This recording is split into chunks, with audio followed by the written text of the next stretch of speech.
Views YouTube ఛానల్ను subscribe చేయండి, మా వీడియోలను లైక్ చేయండి.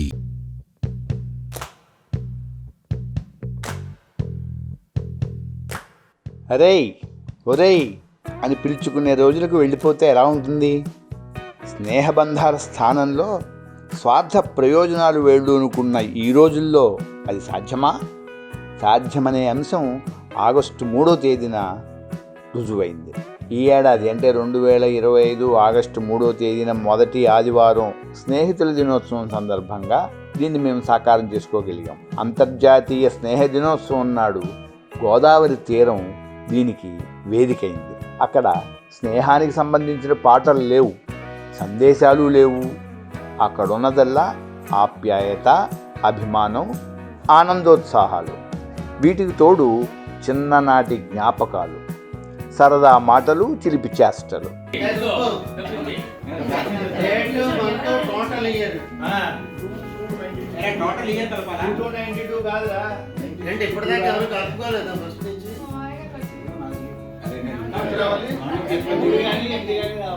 రాజమహేంద్రవరంలో ప్రకాశం సెంటినరీ మెమోరియల్ హై స్కూల్లో 1974-77 మధ్యకాలంలో చదువుకున్న విద్యార్థులు చేసుకున్న స్వర్ణోత్సవ వేడుక ఇది ఏ ఒక్కరికో పరిమితమైంది కాదు, అందరి సమిష్టి కృషి. స్వాతంత్ర దినోత్సవాలు, గణతంత్ర దినోత్సవాలు, పాఠశాల వార్షికోత్సవాలు వీటన్నిటినీ కలిసి నిర్వహించుకున్నట్టే స్నేహ స్వర్ణోత్సవాన్ని కలిసిమెలిసి చేసుకున్నారు.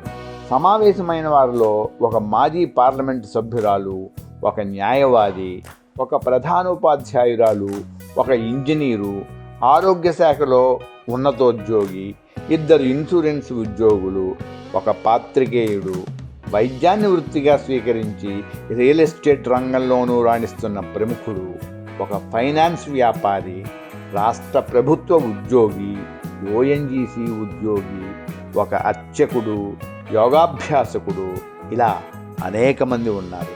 అంతా ఒకటిగా నిలిచారు. చిన్ననాటి ముచ్చట్లు చెప్పుకున్నారు, స్కూలులో ఎదురైన అనుభవాలు పంచుకున్నారు.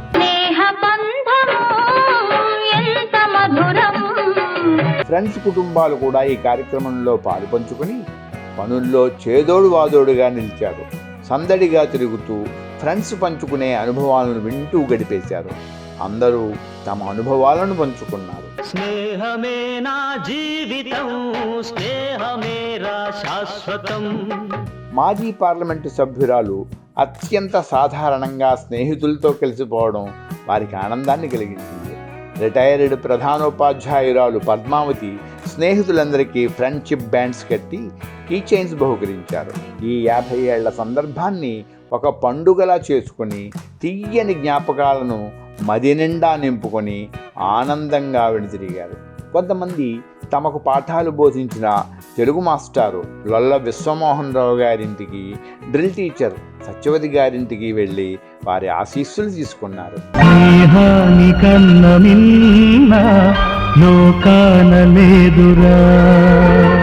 గోదావరి మీద నుంచి వచ్చే గాలిని గుండెలండా నింపుకుని స్నేహభావాన్ని రెట్టింపు చేసుకుంటూ సాగిన ఈ కార్యక్రమంలో అందించుకున్న జ్ఞాపికల వెనుక MV కృష్ణ సతీమణి డాక్టర్ భవానీ, కుమారుడు రేవంత్ కృషి కూడా ఉంది. జ్ఞాపికలను డాక్టర్ భవానీ స్వయంగా రూపొందించారు. రేవంత్ తోడ్పాటుతో కృష్ణ వాటికి తుది రూపునిచ్చారు. ఇక్కడ మరొకరి గురించి చెప్పాలి.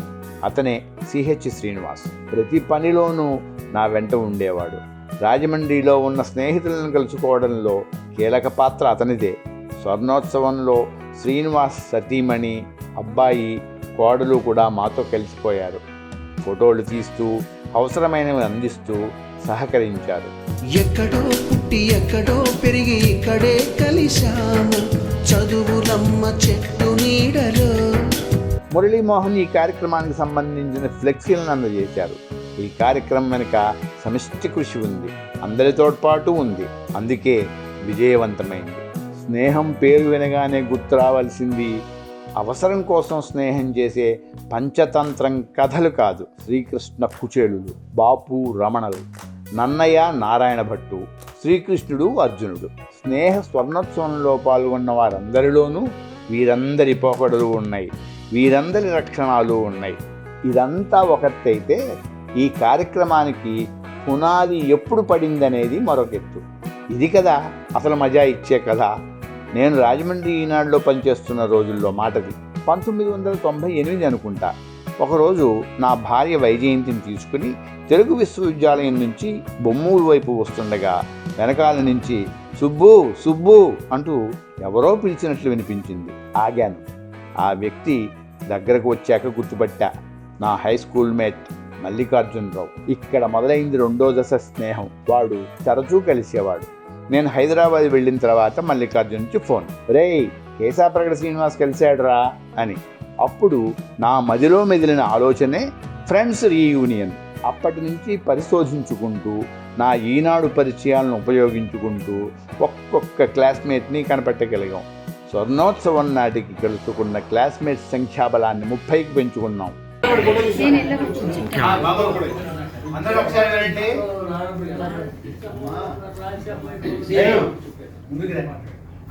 వినండి. మన క్లాస్మేట్స్ డేట్ ఆఫ్ బర్త్ అంటే ఉదాహరణకి 31/12/1961. ఉదాహరణ చెప్పాను, నాదే చెప్పాను.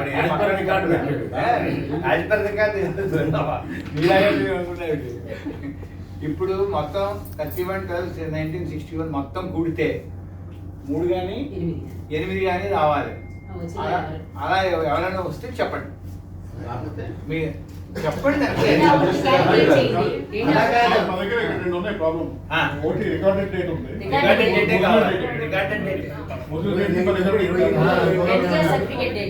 మొత్తం అన్ని కలపాలి. మొత్తం 31 లెక్కెట్టి 31 అది 12. ఇది మా రీయూనియన్ వెనుక కథ. ఇప్పుడు మీరు చూస్తున్న బొమ్మల కథ. ఇది కొంతమందికి ముఖ్యంగా ఈ తరం వారికి ఆదర్శంగా ఉంటుందని, స్ఫూర్తిమంతంగా ఉంటుందని మా స్నేహ స్వర్ణోత్సవాన్ని అందరితో పంచుకుంటున్నాం.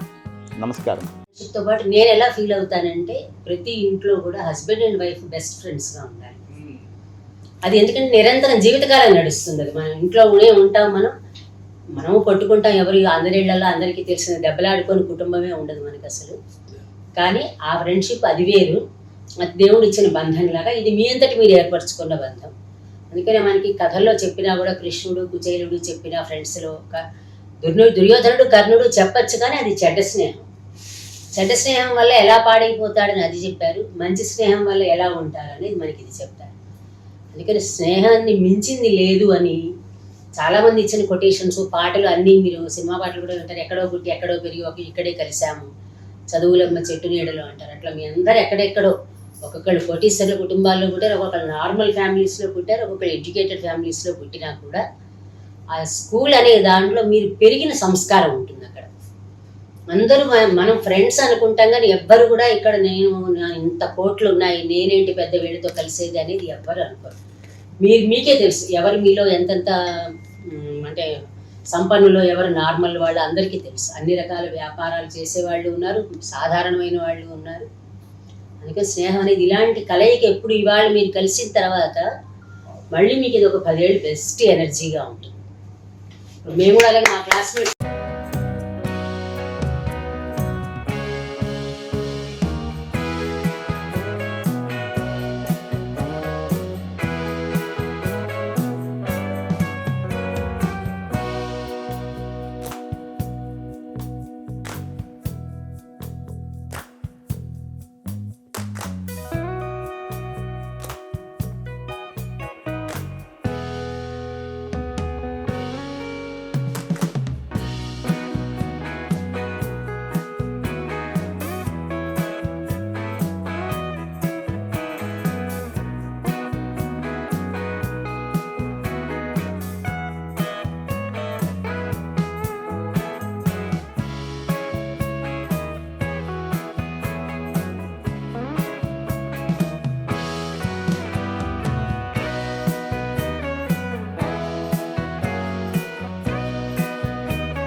వ్యూస్ యూట్యూబ్ ఛానల్లో లైక్ చేయండి, షేర్ చేయండి, సబ్స్క్రైబ్ చేయండి.